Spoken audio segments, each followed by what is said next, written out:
After 7 years of confinement, Cockney gambler Jake Green is finally freed from prison.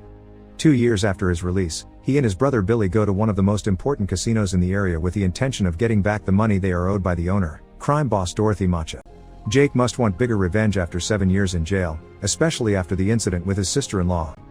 Macha used to have 3 very stupid men working for him called the Three Eddies.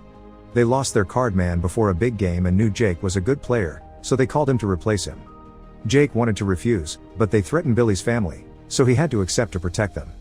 During the game, however, the other men on the table began insulting Jake and his mother. Jake wouldn't accept that, so he started a gunfight. The power went off, the money disappeared, and the next thing he knew, someone dropped his name and Jake was being questioned by the police. To keep him from talking, they threatened his niece and accidentally killed his sister-in-law when she tried to protect her daughter. Jake didn't tell the cops that Macha organized the games and was sent to jail for 7 years. During that time, the Eddies upset Macha in some way, which resulted in him using them as concrete. When he was released 2 years later, he found out those 2 men had taken all his money and only left behind a note that said you can only get smarter by playing a smarter opponent. So what Jake needs to do is change the rules of what he allows to control him. While fighting with the voices in his head that represent his ego, Jake apologizes to Macha for tricking him out of his money, accepts him as the superior crime lord, and tells him he's made a donation in his name before leaving.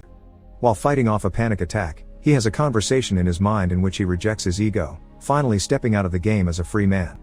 However, Jake is at peace with himself and simply walks past him, which drives Macha mad because he can't understand how someone won't fear him.